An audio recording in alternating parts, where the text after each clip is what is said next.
नमस्कार मित्रांनो, स्वागत तुमचं पुन्हा एकदा आपल्या आणखी एका नवीन ब्लॉगमध्ये।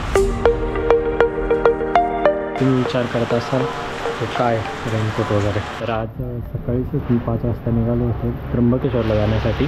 मागच्या ब्लॉगमध्ये त्र्यंबकेश्वर असेल सोमनाथला गेलो होतो, तेव्हा आपल्याला काही मालवणची मित्र भेटलेली। त्यापैकी एका काल रात्री मला मेसेज आला की आम्ही उद्या सकाळी येतोय त्र्यंबकेश्वर, तर येशील का सोबत? तर मी म्हटलं मला संध्याकाळी 6 वाजता ट्रेन आहे परळी वैजनाथला जाण्याची, पण ते म्हणे आम्ही सकाळी येतोय।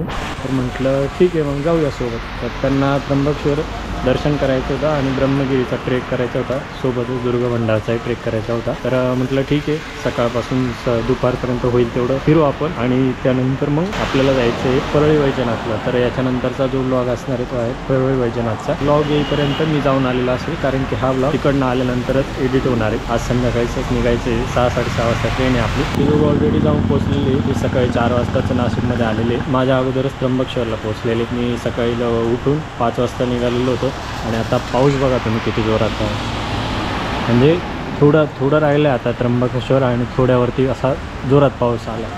तर मी थोडा थांबलो आहे आणि रेनकोट वगैरे घातला आहे। इथून आता त्र्यंबकेश्वरचं दर्शन ते लाईनला लागले दर्शनाचं, तर बघू आता दर्शन होतं आहे काय। दर्शन नाही झालं तरी काही प्रॉब्लेम नाही, आपलं दर्शन तर होतच असतं त्र्यंबकेश्वरला, आपण येत जात असतो। तर बघूया त्यांच्यासोबत वरती ब्रह्मगिरीचा ट्रेक करूया। पावसामध्ये तुम्हाला एक छान असा व्ह्यू भेटेल। आपण जानेवारीमध्ये गेलो होतो तेव्हा पाऊस वगैरे नसतो, त्यामुळे ग्रीनरी नव्हती। चला पावसाळ्यात एन्जॉय करूया ब्रह्मगिरीचा ट्रेक। आणि दुर्गभंडारलाही मागच्या वेळेस गेलो नव्हतो आपण, यावेळेसही जाऊया। बघूया आजचा दिवस कसा असतो ते। चालू करूया आजचा व्लॉग, लेट्स गो।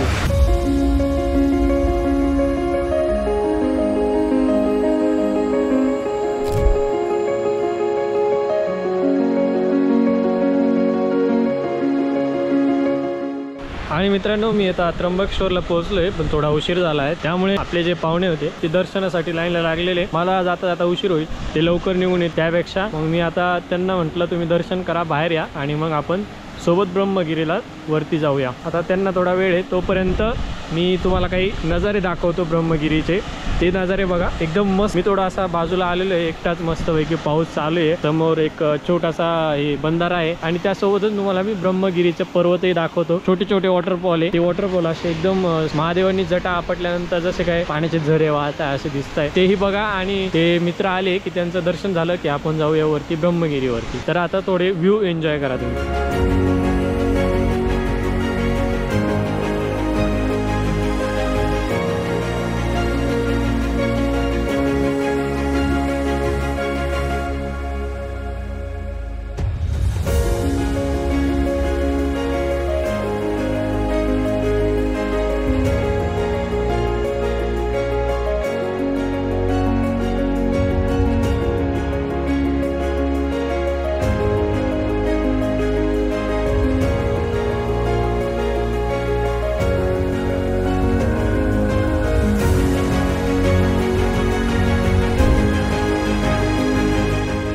तुम्ही जर ब्रह्मगिरीला येत असाल तर या साईडला यायला विसरू नका, नक्की या। एकदम मस्त मनमोहक दृश्य आहे। का डॅम आहे का बंधारा आहे काहीतरी छोटंसं आहे, त्याचं लोकेशन टाकून देईल।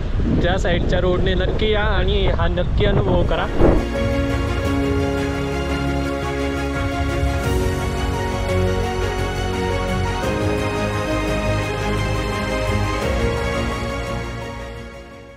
आणि मित्रांनो, आता आपण लवकरच घरी आलो, ब्रह्मगिरीला काही गेलो नाही, कारण की त्यांना उशीर झाला होता। 10 वाजले ते त्र्यंबकेश्वरचं दर्शन करता, आणि तिथून पुढे आम्ही गंगाद्वारला गेलो। पाऊस असल्यामुळे मला गोप्रोही काढता आला आणि शूट करता आलं नाही, आणि मोबाईलवरती शूट नाही झालं। पण जेवढं काय होईल तेवढं त्याचा आपण एक छोटासा व्लॉग बनवूया, जास्त मोठा न बनवता। आता मी घरी आलेलो आहे, ते गेलेले आहेत नाशिक रोड रेल्वे स्टेशनला। तिथून त्यांना ट्रेन भेटून जाईल, तिथून नाशिक रोडवरनं मुंबईला जाण्यासाठी ट्रेन भरपूर असतात। तर ते गेले तिकडे, त्यांच्या रस्त्याला आपण आलोय घरी। आता थोडा वेळ आराम करूया, एक अर्धा-1 तास, आणि त्याच्यानंतर थोडं फ्रेश होऊन परळी वैजनाथला जाण्याची तयारी करूया। आणि संध्याकाळी 9:30 वाजता मनमाडवरून ट्रेन आहे, तर मनमाड पर्यंत आपल्याला जनरलने जावं लागणार आहे। तर तिकीट काढून आणि जनरलला जाऊया, तिथून मग 9:30 वाजताची आपली डायरेक्ट ट्रेन राहील, जी आपल्याला उद्या सकाळी 4 वाजता परळी वैजनाथला सोडेल। आणि मग तिथून रिक्षा वगैरे करून, किंवा जर जवळ असेल तर पायी जाऊया आपण ज्योतिर्लिंग दर्शन करण्यासाठी. तर आता सोमनाथचं दर्शन झालेलं आहे